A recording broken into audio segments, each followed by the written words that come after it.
Hey everybody.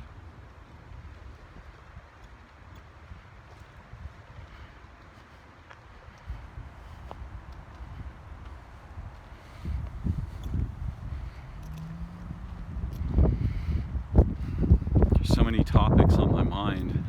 Of course, the mind isn't exactly a table. It's not just something we put things on.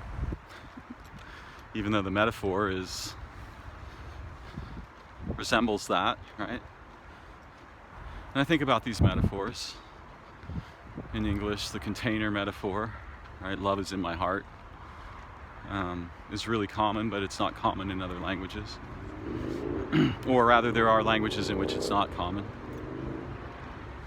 A relationship is a vehicle, right?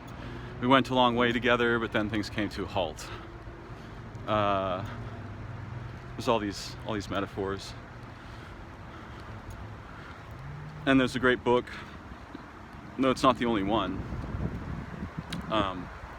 Lakoff and Johnson's book, Metaphors We Live By. And I was discussing with my friend Ryan Firstdiver his astonishing insight that our modern cultures, we can think of them as Western, but we're not the only ones. They put rectangles everywhere. I'm holding one in my hand right now. And you could pause for a moment and look around a room in your home, and you'll see how everything is squares and rectangles.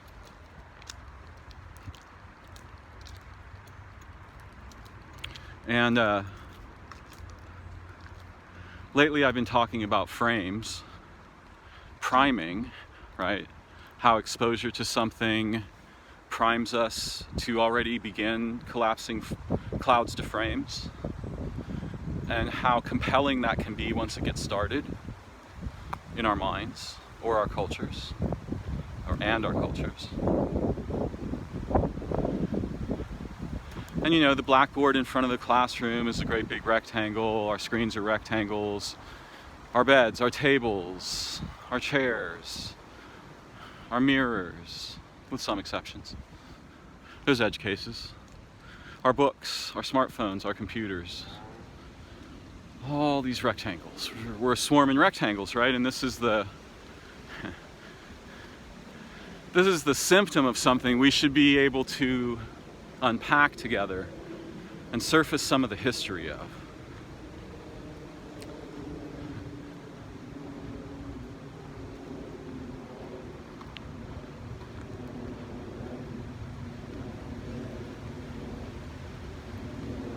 A little dog transferred knowledge to me a long time ago when it was sitting on his companion's lap looking out the window. And the little dog was absolutely glued to the window, like almost frozen.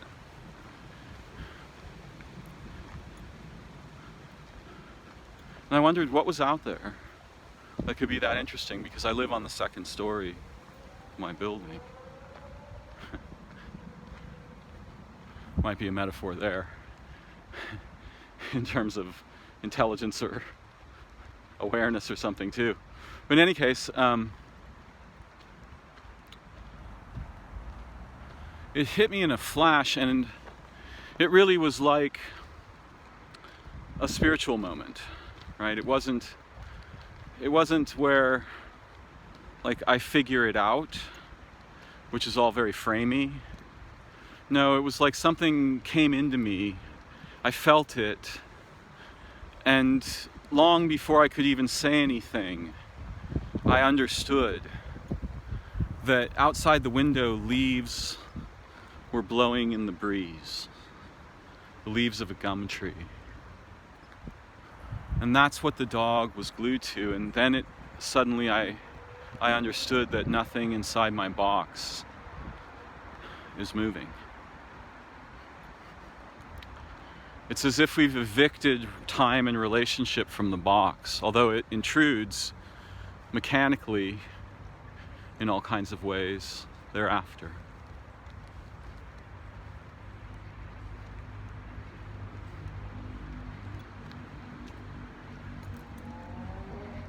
And of course, things move on screens, right? We get representations in rectangles, in frames.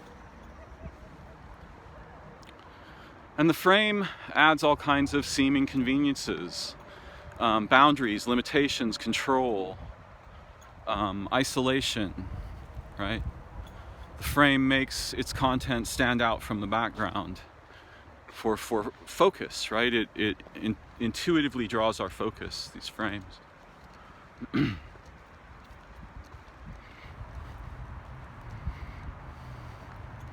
And within those frames, particularly our screens,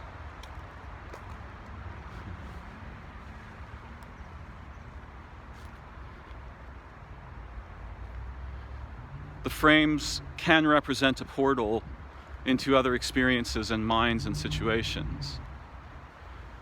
But that conceivable asset is easily compromised, so that rather than liberating or educating us, the content coming through the frames is deceiving us or manipulating us or priming us to be manipulated.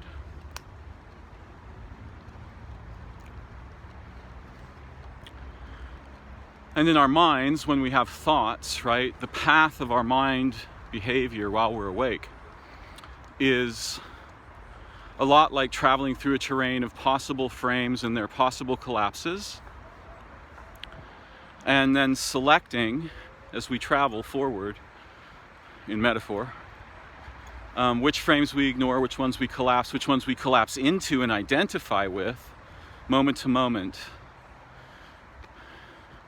Even as I am making this video, I am doing something analogous to what I describe, right? I'm traversing a landscape of possibility and inspiration, and as possible frames arise, I'm quickly and intuitively evaluating them, throwing some away, enhancing others. But our ordinary mind activity is not very well guided, so it's very prone to being hijacked by the frame that acquires the most concern, or that elicits the most outrage, or that has deep ambiguity, which is frightening because we don't know what it is, and so we can't tell it's not dangerous. We can't tell it's not an opportunity either.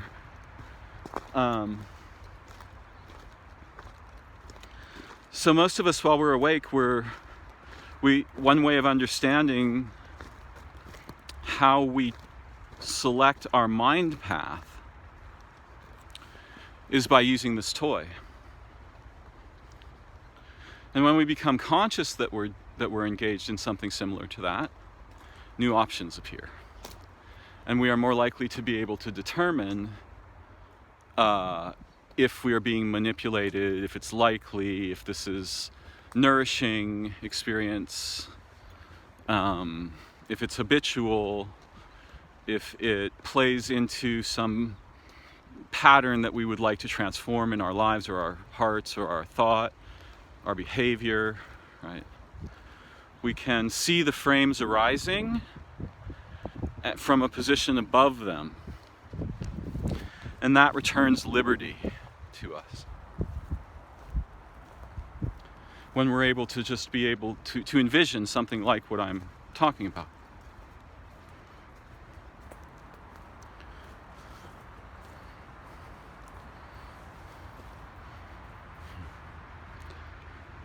See, this is not very framey. Or rather, the way that it's framey is both structured and ambiguous at the same time.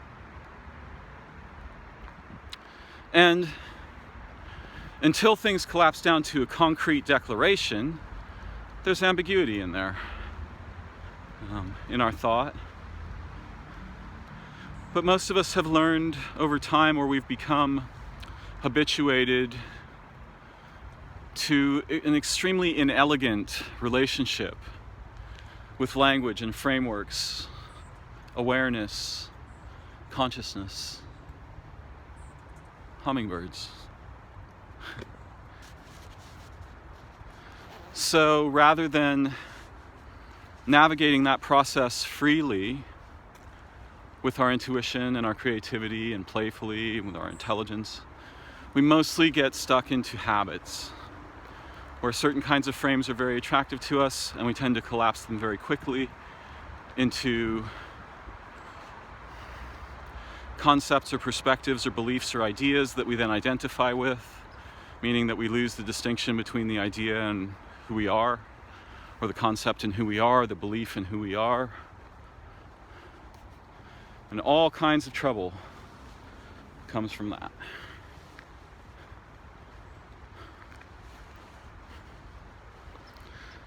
How to tie a knot with one hand.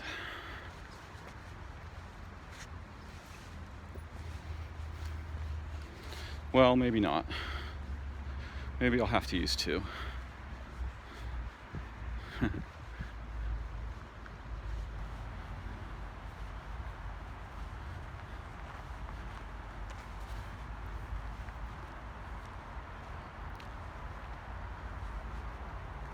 So an example of an ideological frame is, just to give one that's timely, COVID is a hoax. And when we do this frame game thing, we're actually trying to offload actual work, right? Doing the work to learn about something from a broad, open-minded perspective of integrity.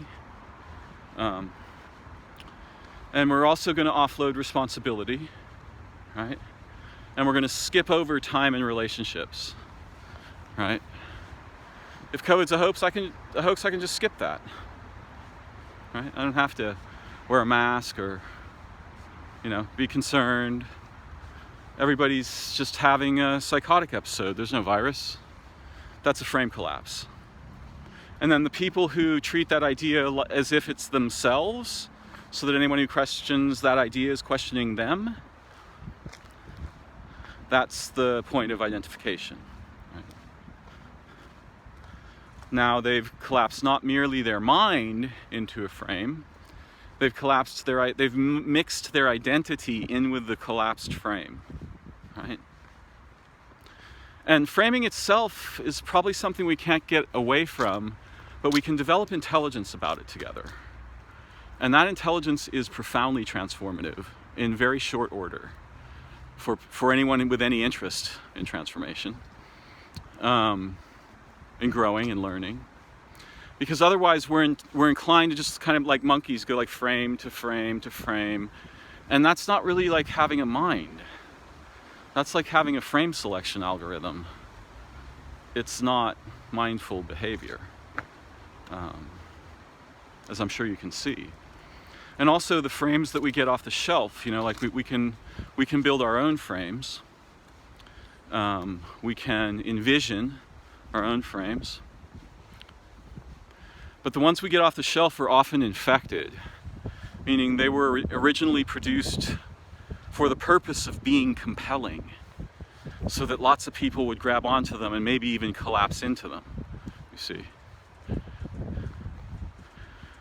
And that's neither really human nor intelligent. That's mechanistic when we're involved in that. And of course, religions and political parties, these are all frame corporations, Hollywood, these are all frame-making endeavors. And they're trying, many of them, to actually sell frames to people who will either become consumers or fuel for the maintenance and elaboration of the frame, its tactics, its domination over the transports between humans, its domination locally and individual human minds and communally and groups.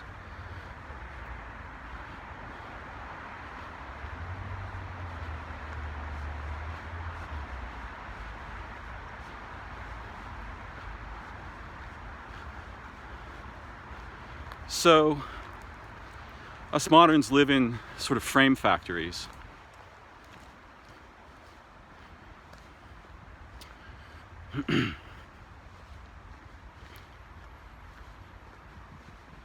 But this is both unfortunate and perhaps reasonably cautious. The current situation has exacerbated something that's been going on now for a long time, which is that as human beings have become more electronically connected, they've become less relationally connected. And the frame of our house is a barrier, right? And its primary purpose is to keep out a variety of things, nature, right? Ambiguity, uncontrollable things, unknown things. And enemies or predators or opportunists, right? And our houses have windows, which are portals to the outside of the buffer zone, right? And over time, first television, then computers, then smartphones became electronic portals to the other side of the membrane that the rectangle, by the way, just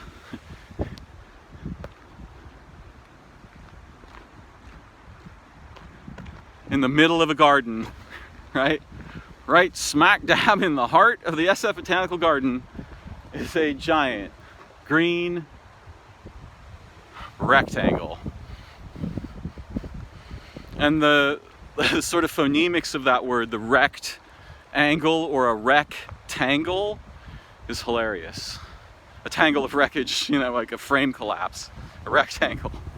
But actually it comes from rect, meaning rectitude, right hand, correct, right side of the body, left hemisphere of the mind, the frame guy, frame girl.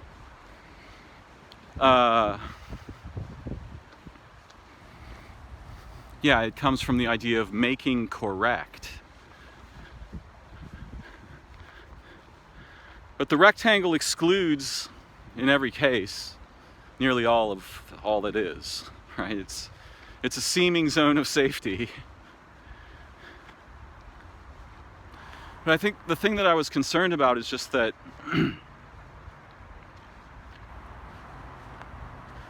more and more over the past 20 years or 30 years, as work invaded the home, as electronic communication became extremely popular, if not universal, as we spent more time on the computer and on social media, those of us who did, some people opted out of that quite wisely, and some people had lives too busy to, be engaged in social media in any significant way. But as this has gone on, our homes have become like these little they've delivered the bad parts of the space fantasies of 1970s, right? Supposedly we were going to go to space, we were going to colonize the planets, we would all have spaceships, we would be like the Jetsons. I think in our fervor to admire the visions of future technology, we failed to notice things. In 2001, A Space Odyssey, there is nothing alive in the spaceship. It's all dead time. It's all predictable, frozen off from the outside. The only thing they have in there other than the men is the robot, who has been secretly tasked with a function that will destroy its capacity to make survivable decisions. And that function was to lie.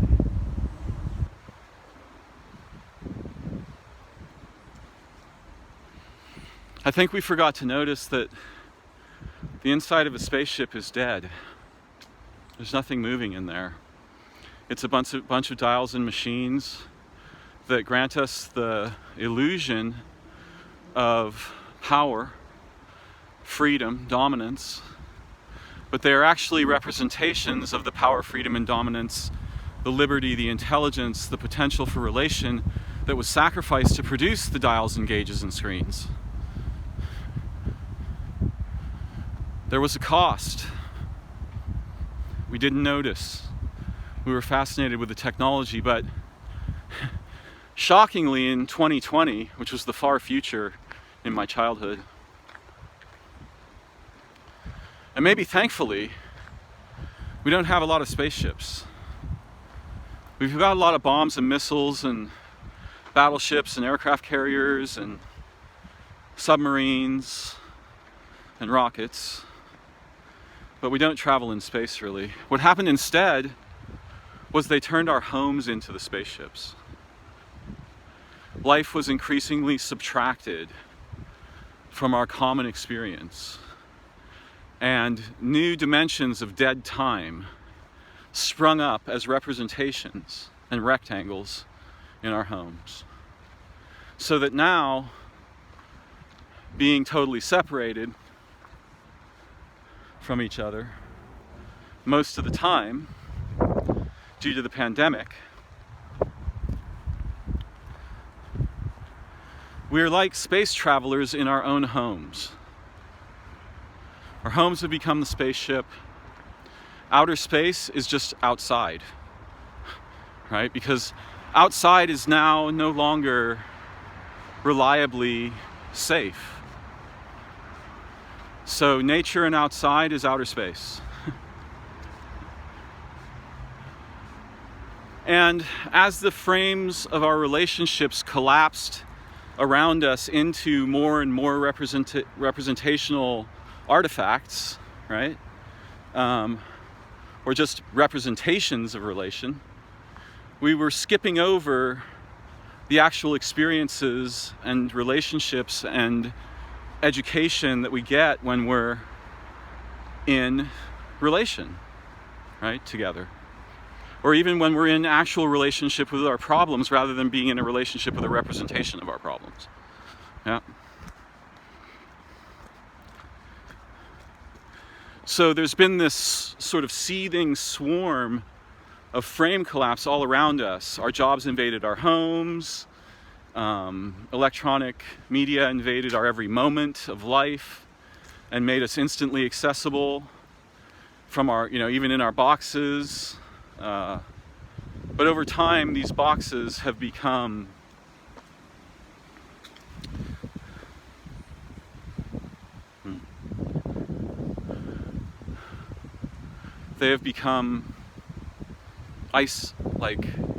isolation units. And this has never been more true than it is now.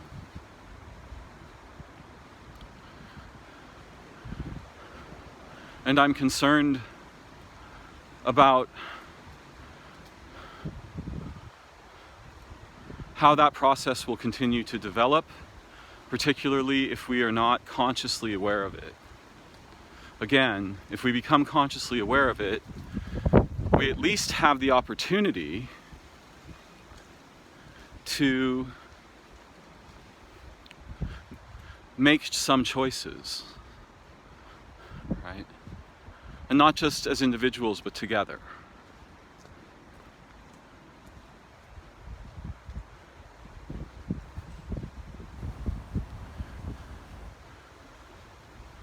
The degree of isolation many of us are feeling now is an entirely new thing. I have never experienced the sense or the awareness that to go to the grocery store might get me killed, or might kill other people if I am sick and don't know it, right? The ambiguity is incredibly difficult to navigate, but it's real to me. It's real in my awareness.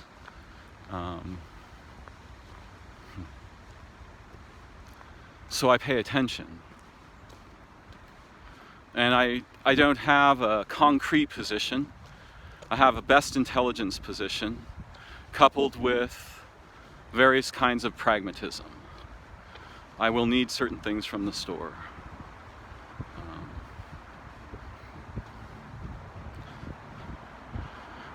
And the lifestyle of consumers, unfortunately,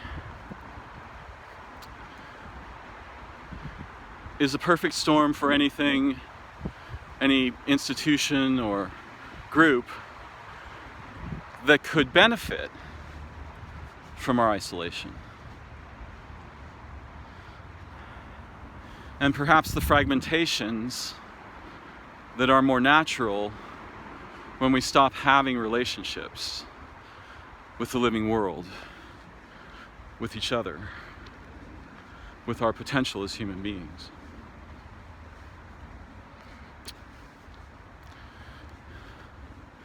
But we can't survive on rectangles.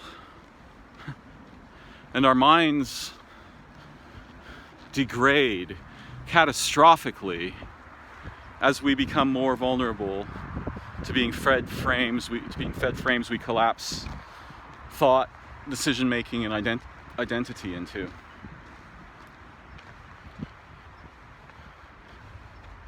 So we kind of live in outer space already. It's just that instead of taking our homes to outer space, they brought outer space to our homes.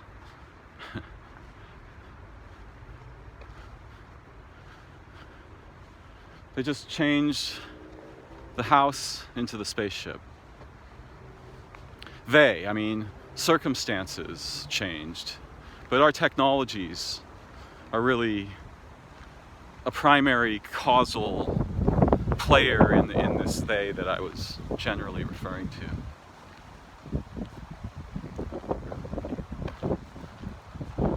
And it doesn't feel good to be in a box. Especially now, when I realize that life is truly precious and ambiguous. Not that it wasn't always, but it's much more so today. There's no guarantee of a tomorrow. And there never was, but again, there was a degree, right? There was a degree of relatively trustworthy structure. And that's why we like frames, right? Saves us work. But some of that work is absolutely necessary to being human or having anything resembling life or adventure or development or anything like this. So we shouldn't be too quick to retreat into our little spaceships as time goes on and these forces continue to profoundly influence us. And we certainly shouldn't be unaware of our vulnerability to concepts and language and ideas and frameworks, and our capacity to collapse, many perspectives that we can hold at once, down to 2 or 3, down to 1, down to a frame, down to a collapsed frame, a concrete, token or idea, and then to collapse our identity into that. Right? We can undo this process. We can go backwards here. We can pull our identity out of the token, back to the frame we collapsed from all the others, back to the superposition of frames, back to the position of consciousness above frameworks.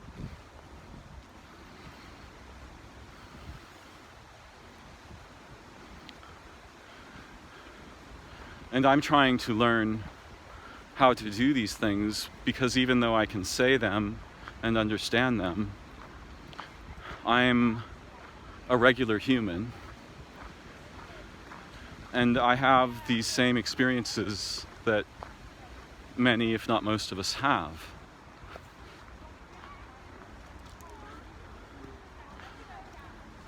It's ironic, the thing about our homes becoming like submarines or spaceships. But our lives too, right? We're not getting enough living signal. We're getting a lot of electronic noise.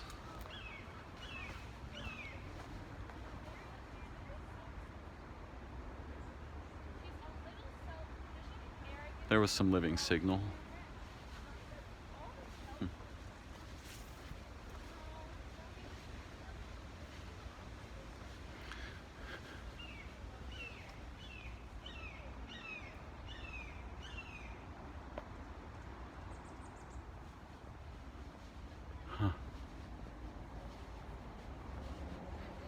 By the way, this whole right side thing, the rectitude and rectifying and rectangles, well, there's another word that goes along with that, and it's erection. And one of the things, the humans do when they make shit like this is they're erecting a frame. And it's like they want a permanent erection. And all the little plants have their little rectangles.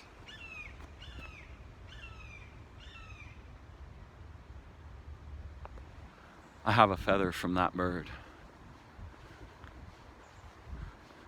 But yeah, there's this kind of like, what if we could just make erections forever? Right? Just permanently erect all the time,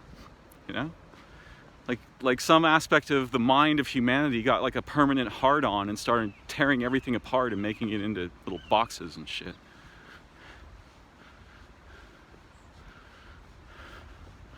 And that's me cribbing from my conversation with my friend the other day, because we were both laughing about that. Because we were trying to understand how we got from the triangle to the rectangle. And I was like, well, there's bilateral symmetry, but you get 2 points up in the symmetry instead of just one, right? That's more erection. And he started laughing, and I started laughing.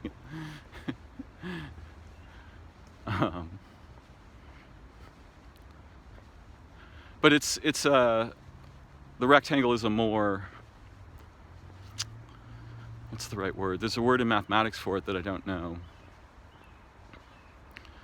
It's more complex bilateral symmetry because there are 2 points. There are 4 points of symmetry rather than essentially 3.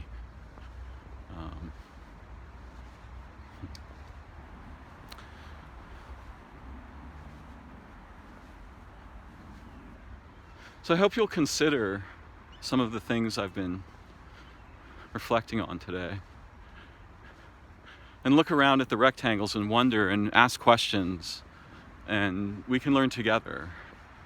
Because it's very mysterious why, and people can make pragmatic arguments, it's still mysterious.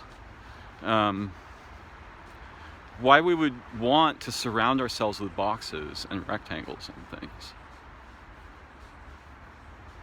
when the living sort of topology of life is nothing like that.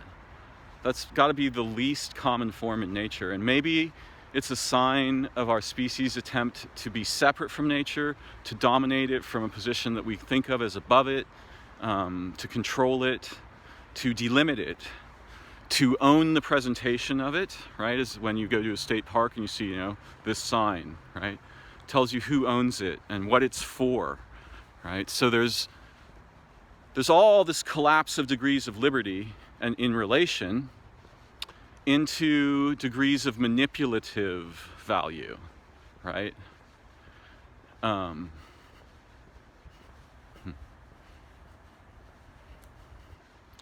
And it gives us a lot of chance to time skip and to skip relationships and to skip responsibility and to skip all kinds of things. So maybe it's a utilitarian origin primarily. But there's something spooky here. And it's even spookier that nearly none of us will walk into a room and be like viscerally aware that we're totally buried in and surrounded by rectangles and squares. How many rectangles do you see here?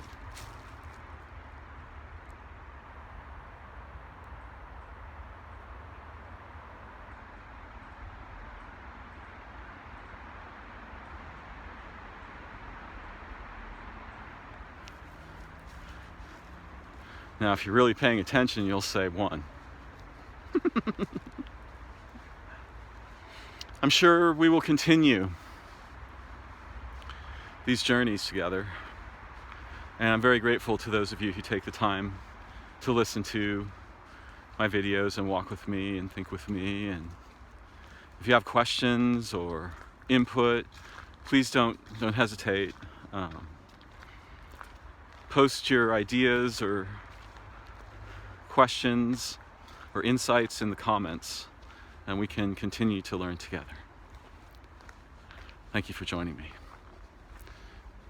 Bye for now.